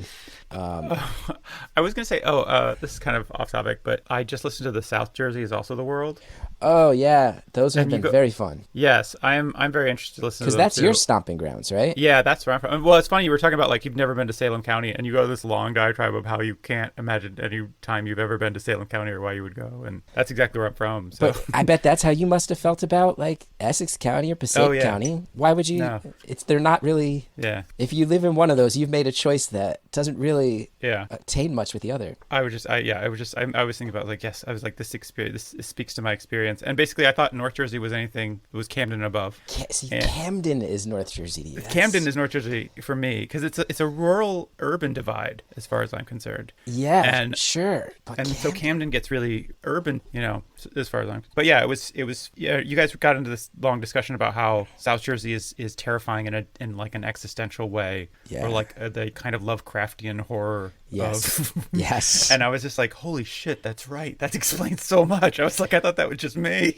Yeah. I was terrified of that place. South Jersey was written by Lovecraft, and North Jersey was probably written by like Charles Dickens describing factories. Like that's North Jersey is Dickensian and its bleakness. Yeah. South Jersey is Lovecraftian. We were like, I mean, it's that thing where I've said this before. Like, if I get murdered in a city, it's probably a murder that makes sense because it's probably somebody killed me for money or whatever. But if I get murdered in the country, country, it's like somebody's eating me. It's something. It's such a level more fucked up than anything I want to even comprehend, and that's why I hate going to the country now. Even like the local like, so in Jersey there's a very big thing of like teenagers really love haunted stuff and like urban legends and exploring them, and every town has one and kids drive around, and there's a whole magazine about it that I worked at for a while. It was a good job, but like even in North Jersey, like the local legends will be like, oh, if you like go past that 7-Eleven and then up that hill behind it, like you go past the last house to make a right and there's a dirt road that leads to an abandoned mental hospital, and it's like, and you're like right there, you're like in the 7-Eleven parking lot, there's an abandoned mental hospital right there, and that's part of what's nuts about North Jersey. Whereas I feel like South Jersey, it's like, oh, okay, like if you get to the edge of this condo development, there's a road, and if you take it for 45 minutes, eventually the woods clear, and there's a half-mile diameter circle where nothing will grow, and scientists can't find out why. And you're like, even the legends are slightly different. Where you're like, one is about like an overcrowded place with this like beating heart of darkness hidden in plain sight, and then the other is this spread out place that no one can comprehend or wants to even figure out why it is the way it is. I mean, it's just like you go out of your house and at night, and all you're faced with is just black inky void, and there's nothing out there except all the horrors in your own mind turned inside out and projected, and so it is. It's a weird, dark place. I found it very upsetting as a child.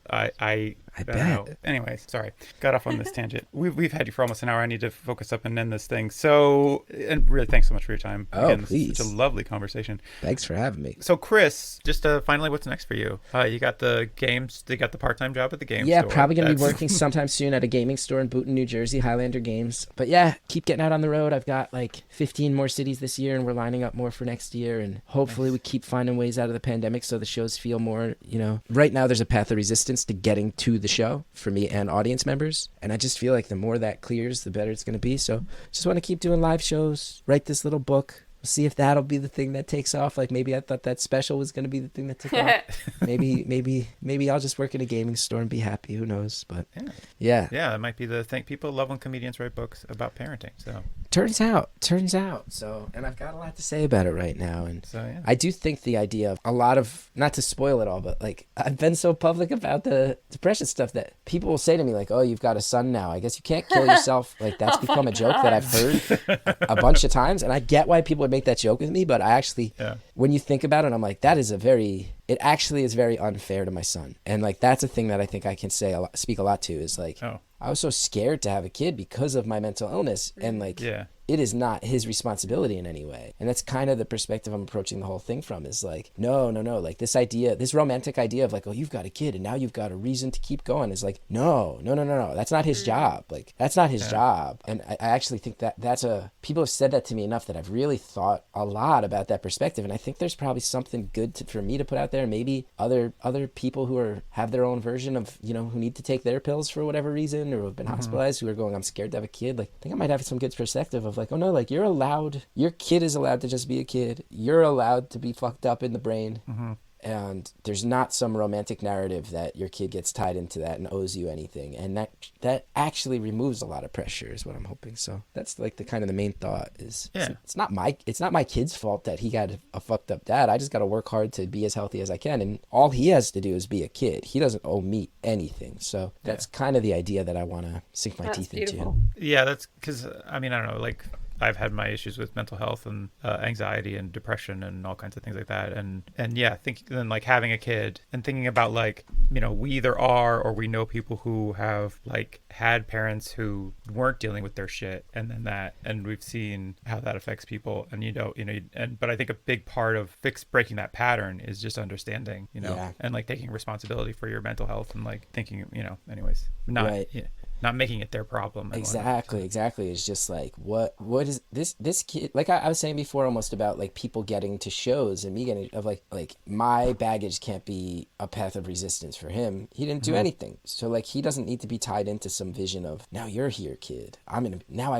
You're this muse that's going to keep me from being sad. It's like, oh no, I'm going to get sad, and it's not your fault if I do. It was happening long before you were here, and it was never your job to fix it. It was never your job to fix it. Like never. And I think that's the thing I'd like to, it's some of the jokes I'm already coming up with in it. I'm like, oh, they're going to tell me to take this out because it's way too dark, but hopefully I can slip enough through because I think that's really beautiful, to be honest, because I think one of the best things is when you can own your own behavior. You know, like with my kids, sometimes if I do like stress out or I lose my temper or whatever, and I'm so grateful that I'm able to say, hey, I'm really sorry that I just yelled, or that I just, because that wasn't your fault. That was because I was stressed out, and I wish, you know, that's what I desperately wished I'd got as a kid, but instead, like, I'd be blamed for stuff that wasn't my fault. And I feel grateful now that I can change that. You know, like, I don't have to repeat that pattern, and they don't have to take that on as theirs. Like, it is our stuff, and we can deal with our own stuff. And you know, I think that's an exciting change that I think is definitely a result of the awareness about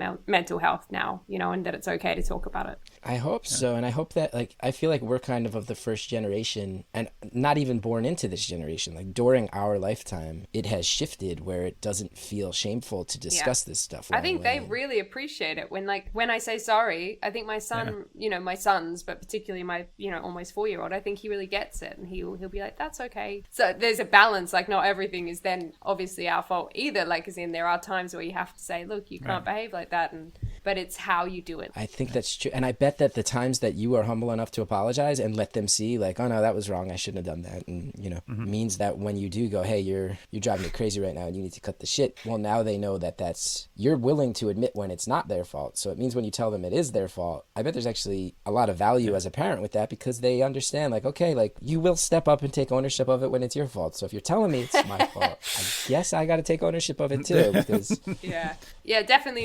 It's not just a pattern. So, you know? like, I think he's starting to get it a bit more now. He's getting a bit older. Whereas my 2.5-year-old, I mean, there's no reasoning with that kid. He is. My guy has. That's another. In the past 6 months, all of a sudden, my son has all these opinions. And that is the amount. And they're all really far right. It's very crazy. It's really wild. The politics was Kingdom Basis. No, but like, he really, the amount of time that he just tells me how I'm doing things wrong and how I should be doing everything differently, and I'm like, you don't even know what you're talking about. Like, stop. Yeah. He's the best. He's the best. Is it just like about your studies, critiquing your studies? Like, that punchline doesn't work. Why do you keep trying to do it? That story's got to be tighter. We did a live version of New Jersey is the World, and he came to the beginning of it. And one of the first things we did was the New Jersey Transit is the train system in New Jersey, and there's this safety video that someone sent us that's just the most poorly assembled craziness. Like, they used to show it in schools and teach kids not to jump in front of trains as a game, but like, it's just stilted and stunted, and it's not a very well, no offense, it's all kid actors, but they weren't getting great direction. Like, and we showed it, and 2 weeks after the show, I was feeding my son breakfast, and he just went, Daddy, I liked your show. And it was like 2 weeks after, I was like, oh, I didn't even know you remembered the show. He goes, I like trains. I really like trains, Daddy. I was like, okay, video of trains, that's what you took out of it. Great. I love the idea that in your son's head, what you do for a living is show people videos of trains. I travel around the country and I teach people train safety. That probably would be, I mean, I'm not, if I take the job at the gaming store, I mean, I'm headed in that direction. Like, that's... We check in with you like 5 years down the road. Yeah, I just tell people about not to jump in front of trains. It's kind of calling now. Yeah, it kind of started with career suicide, and then actual train companies started hiring me to focus specific, not just suicide, but train related. Anyways, so Chris, this has been such a delight to catch up with you. If people want to check out your stuff, there's Half My Life. It's the new special. Find it on iTunes, Vimeo, Google. All those places. It's one of these crazy. If you just look it up, you'll go, oh, there's 19 things I already have on my phone where I can download this. Listen to the album. I listened to the album earlier today. Thanks. All the places you get that stuff. Where can people find you online? Anything? Well, there's New Jersey is the World. Please sign up for Chris's Patreon. He's trying to break through that. Which feels like the most New Jersey thing ever, is that there's X amount of people who are willing to listen about New Jersey, and that is it. And that is very Jersey in its own right. Yeah, we know our ceiling. Oh, yeah. But yeah, I'm also at chrisgeth.com, and I'm all over the social media and whatnot. Follow him, find him, go see him live if you can. One of the greats, Chris Gethard. I'm a huge fan. I don't mean to fan out on you. But this interview's over, so I'll just embarrass myself, which is that huge fan. Thanks. I'm really looking forward to this. It was weird to listen back 6 months and go, oh, the storm was a brewing, and I didn't totally realize it then, and I can hear it in there. Yeah, it's cool. That was kind of the point of the show. You've really that's really helped us feel good about the premise. That's great. That's what we want from people. Cool. So to reflect on their lives. But thanks again, Chris, and have a great day, man. Much, Bye. Yeah, you too. Thank you guys. Thanks so much.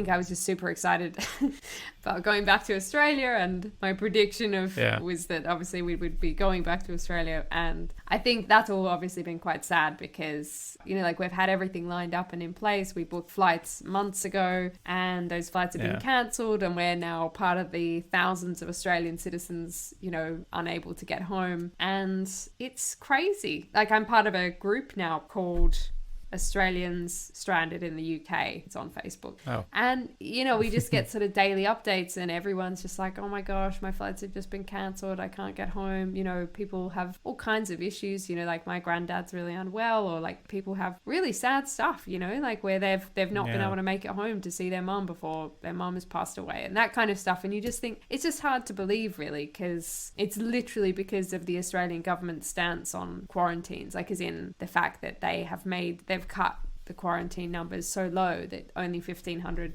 people get in every week, and that will take 6 months for all the people that are over here to get home then, you know, like, anyway, it's just really hard. And we tried to get DFAT flights, which are the repatriation flights, and they sold out within a minute. Like, we got the email straight away, we like went straight to the computer, filled in the information, but obviously we've got 4 in our family trying to get home. If you're just a single person, or there are 2 of you, it's really quick to fill in that information. Whereas if you've got 4 people to fill in, by the time we clicked book, it had already sold out, you know, which was heartbreaking. Like, honestly, I spent most of Thursday crying. It was just very, very sad. Oh, I'm so but sorry. I'm feeling more positive now. I'm like, you know what? Like, I always enjoy Christmas here. It's a nice period of time. Like, it's a nice, like, you know. Whatever. You have been going on about how you want a nice, warm Christmas since we started this podcast. I'm finding the positives. Don't pretend like you enjoy a cozy British Christmas. I mean, now. it's not a real Christmas for me, because for me, Christmas is like hot, like the hot wind in your face and the smell of gum leaves. Like, that's Christmas. But yeah, I can pretend that, like, you know, cold and snow and like mulled wine, I can pretend that all means Christmas, you know. And you know, you have your family, you have your boys, and Will, you know, and you know, you might be sick of looking at them, but you know what? I'm lucky enough to have like a beautiful husband who I really love, and beautiful boys who I really love. And also my mother-in-law is awesome, and very excitingly, my sister-in-law and her husband and her kids have just got back from Canada. They've been over there for a couple of years, and so our kids get to have cousins over here for the first time in years. You know, Sammy had never met his cousins, and it was just, it's been really lovely. So I think it's actually really nice in some ways. You know, it's almost worked out for the best that they get to have a bit more time together. And I think things will work out in the end. I know it's frustrating to be in this limbo and to not be able to be with people you care about, you know? It's very strange. It's a very strange feeling. And also, like, I'd sold so much stuff. Like, I sold my favorite chair, I've sold loads of my favorite plants, and just to try and get ready, I sold the car. I agreed to selling the car, and then thankfully I've managed to cancel that sale. The person was really understanding, which was a relief. But, you know, we just, because we genuinely were going to get on a flight in a few weeks, and now it's like, oh well, and we had our flat all ready to let out, and it's been intense. Anyway, Stan, super positive. How about you? I have still quit my job. I was gonna say, so the big news in the intro was that I'd quit my job. And that is still the case. I still am not working, which is still great. But my employer got the last laugh when I got a £1,200 tax bill. What? From the government, because they never paid any taxes on me. Oh my God. Yeah. So that was really shitty. And I didn't realize it at the time because, I don't know, they had some weird like system where you don't get your check stub that's on like an online platform that I never bothered to look at. So I didn't realize they were not withholding my taxes. But it was very annoying because, so like half the time I worked there, I was working for the university temp agency, and then the other half I was employed directly by the college. And it's that period where I was employed directly by the college that they never paid me, because there's like the first 10,000 pounds or whatever you make isn't taxed. And they were like, that's fine unless you had another job earlier in the year. And I was like, I did have another job earlier in the year. I worked for you. And I would think that you would have picked up on that because I was working for you. Anyway, so I ended up having to pay £1,200 to the government, which I would have had to pay anyways, but it was annoying to get this bill. Oh no, that's so painful. So excellent revenge there. Hey, my ex-employer, well done. Anyways, my prediction was that the movies would be back. I don't think the talkies. The talkies. Have you heard about the Flicker shows, boys? They go down to the Nickelodeon. Yeah, I don't think that they're back. It's a shame. I don't know. I haven't been to. I'm still very paranoid and haven't been to the movies. Except for, well, I've been to the movies twice, but they've been both like special baby screenings. Oh, nice. So there's a local cinema called the Ultimate Picture Palace, and every other Thursday at like noon they show like an adult movie, not an adult movie, not like a porn movie, but like a movie for adults. But like it's for parents that have a child less than 1 year old, and so they'll show like, I don't know. Last movie we saw was the new M. Night Shyamalan movie, Old. So it was really awesome. good. So it's fun. So yeah, but everybody else in there is a parent. The lights aren't all the way down. There's a changing table in the theater, so if you need to change your baby, you don't have to leave the theater. Nice. Yeah, it's really nice. Nice, So, except for when like one kid does like a massive poo explosion, and then everyone's just like, oh yeah, I man. don't know. Everybody's pretty understanding. Like, other people's babies squawk, and you're like, it's all right. 'Cause, But Tavish has been a couple times to the movies now, and slept through most of them. So. Oh, that's so awesome. I wish I'd done that. I never did that. I heard about it, but I never did it. Oh, one good thing was my indefinite leave to remain came through. So that was really nice to have that, because just to not have to think about visas for, well, hopefully forever. So it's indefinite leave to remain. So if you go to Australia for like a year or so, You just have to make sure you come back within 2 years. Oh, so you okay. can go out of the country, but you can't be out of the country for more than 2 years. all right. Well, if you need to come back and visit for visa reasons, you can crash on our. spare Oh, bar. that's so kind of you. Thank you. Hopefully you've got quite enough room for like the entire family. Oh no, just you. Your family. I don't know where they're going to stay, but you can stay cheers, here. That's really kind. Well, they don't need to come back. Well, that's for... true. They're British citizens, but they will. We'll Yeah. all come back. We'll Right. come back to visit. So we're back. We're back on the new episodes, releasing new episodes. This is exciting. Had a month off. Are you excited for season 2? Oh my gosh, I'm so excited! It's literally all I think about every day. You know what? I am excited. You can quit this podcast whenever you want. I'm excited. It's nice. It's nice. It's nice to see you again. It's nice to like chat to Yeah. people. What an absolute epic episode to be able to talk to Chris Gethard for our first guest for season 2. Like that was really cool to speak to him. And yeah, I'm excited for this new season. Yeah, so it should be exciting. Hope everybody enjoys it. We probably should have told people we were going on break. Hopefully people will follow us to season 2, even though maybe people were just like, oh, they just quit. That's true. But thanks everybody for listening. We really appreciate it. Thanks for coming back for season 2, or if this is your first episode, thanks for giving us a shot. Hope you enjoy it. We'll have exciting episodes coming up bi-weekly, new guests all the time, interesting people. If you liked what you heard, please rate, review, and subscribe wherever you can, and that really helps people find the podcast. And you can follow us on 6 Months Later Pod on all the things, or let us know how you're feeling directly by emailing us at 6montslaterpod@gmail.com. Yeah.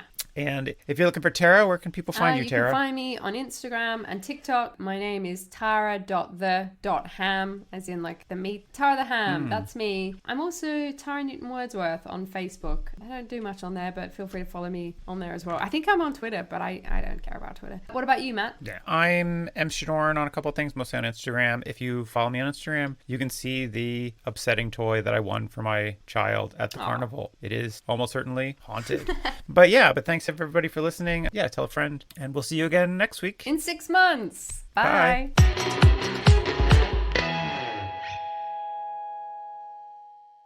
How does this show start? We've done it for like I haven't done this for a month. Hello, welcome to the show. 6 months later, blah blah blah. Oh wow, is that your Matt Shadorn impression? Because it's hurtful.